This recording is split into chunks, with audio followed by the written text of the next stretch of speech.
Hi, this is Steve at the Listening Post, and I'm happy to report that we're finally getting a little rain here in San Jose. I heard on that's not just good news for us, but I heard on the news the other night that the price of food across the country started to go up by as much as 10% because of the drought in California. So we're getting a nice little storm right now, and that's good for everybody, not just us here in California.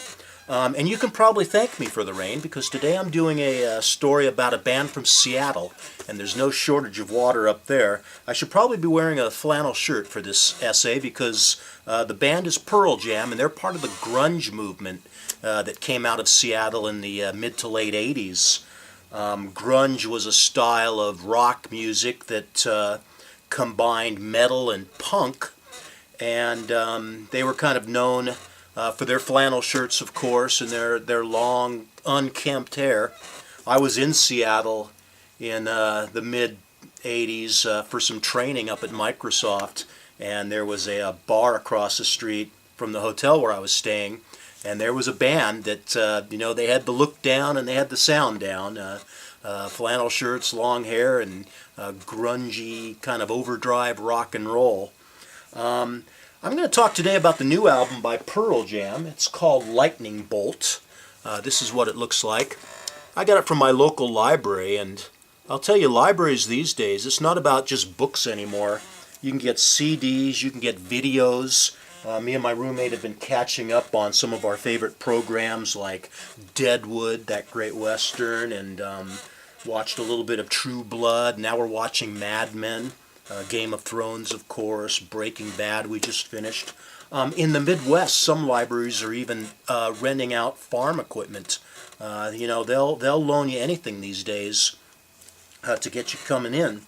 But my library here in San Jose, Los Gatos, they've got a good collection of CDs.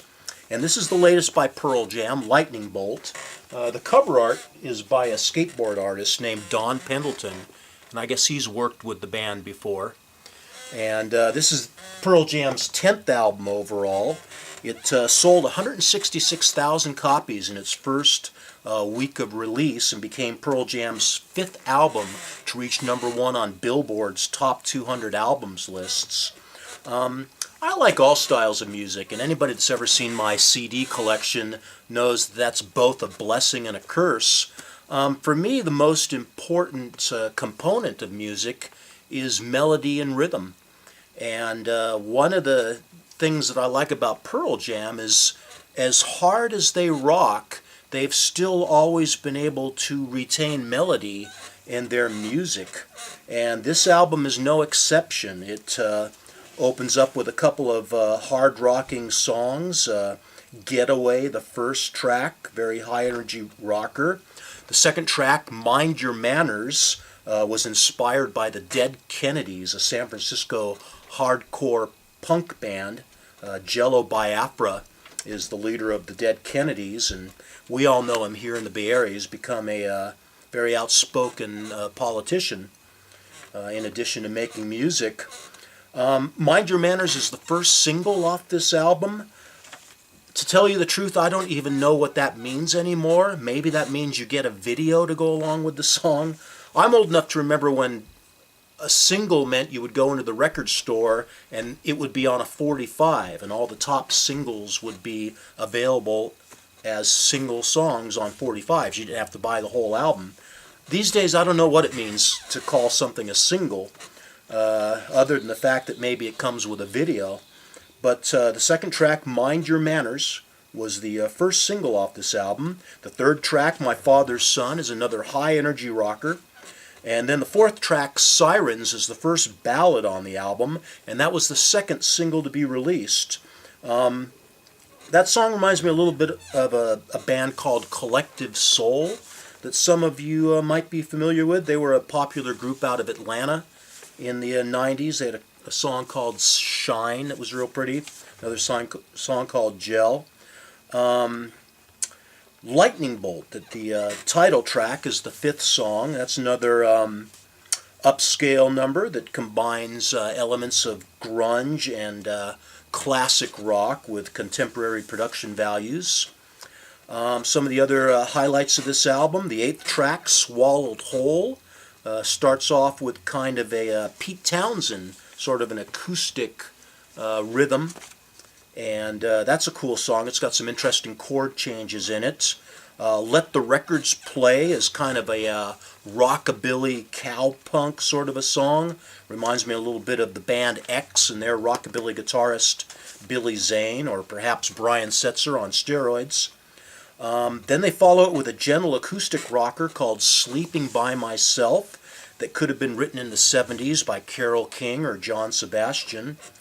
The 11th song, Yellow Moon, apparently was influenced by Neil Young. That's a very moody atmospheric kind of a ballad. And then the CD finishes off with the song Future Days, which is kind of an Appalachian hymnal, very spiritual acoustic piece. Every now and then I go to church at a place called Cathedral of Faith here in San Jose, and if you're ever in town, you should check it out. It's almost like as much like attending a Broadway show as a church service, and they do songs and they do dances. And the track Future Days would be perfect for Cathedral of Faith. I could just see them performing this song as part of their service. Pearl Jam's been around for 25 years now. It has Eddie Vedder on lead vocals. Rolling Stone named Eddie Vedder the number 7 in their list of best lead singers of all time.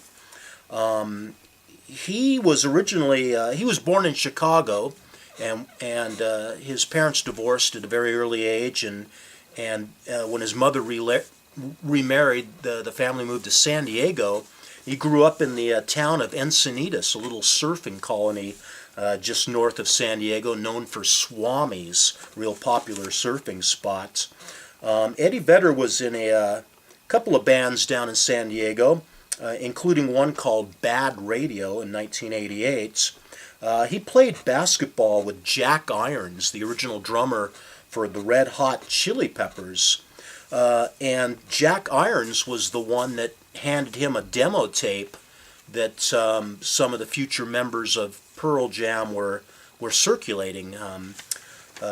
Pearl Jam, Stone Gossard is the rhythm guitarist, and Jeff Ament is the bass player.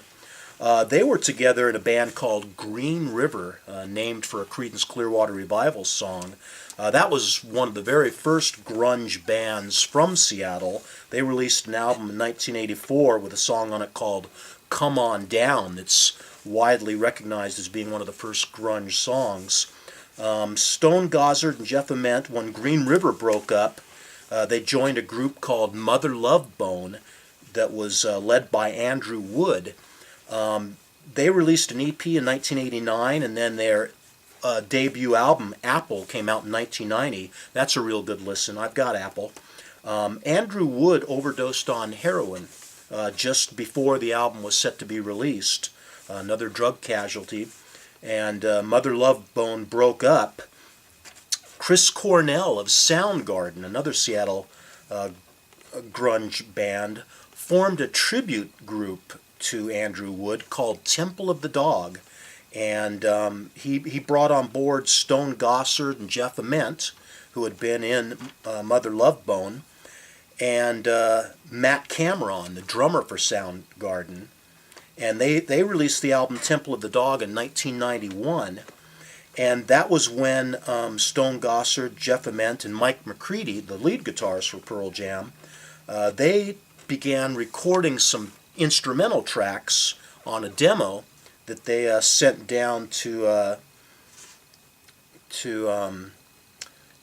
Southern California, and Eddie Vedder, they sent it down to Jack Irons, and he played basketball with Eddie Vedder.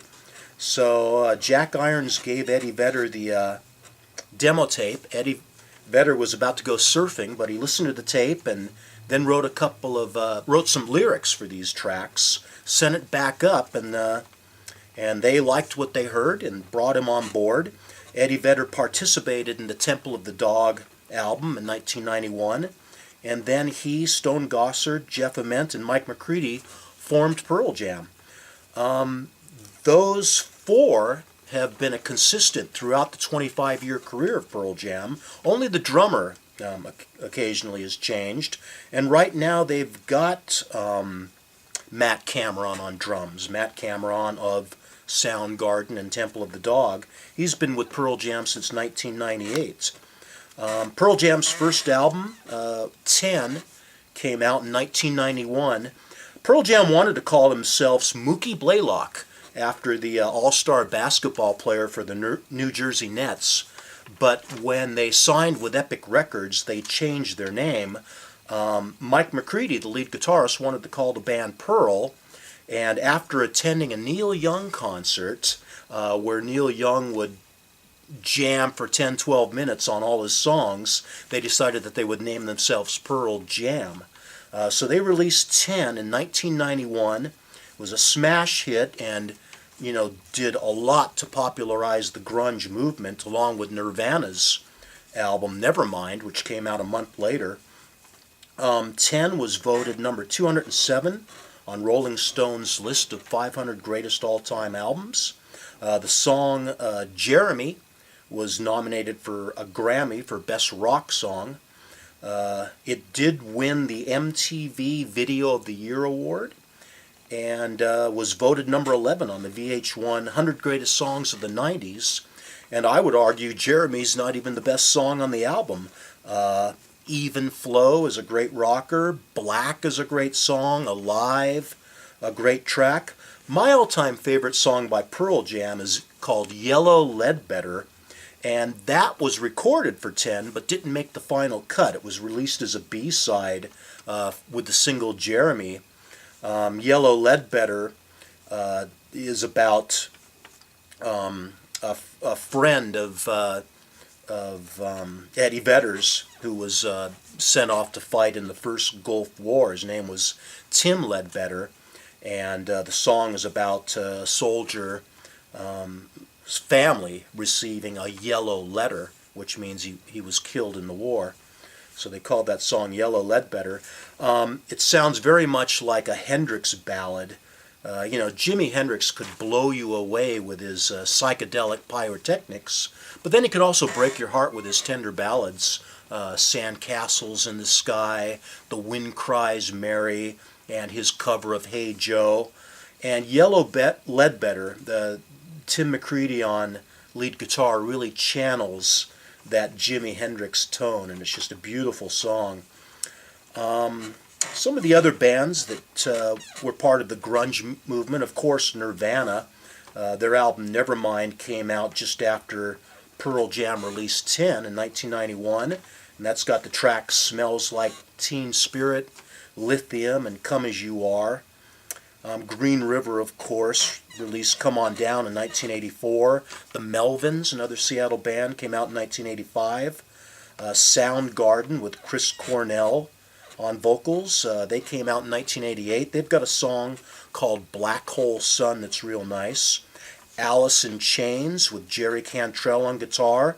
You should check out their song Man in the Box, which came out in 1990. And Heaven Beside You, which came out in 1995. Of course, Kurt Cobain opted out, as they like to say on Walking Dead, in 1994. And Dave Grohl, his drummer, went on to form the Foo Fighters, and they're very popular right now. Pearl Jam recorded an album with Neil Young called Mirrorball in 1995.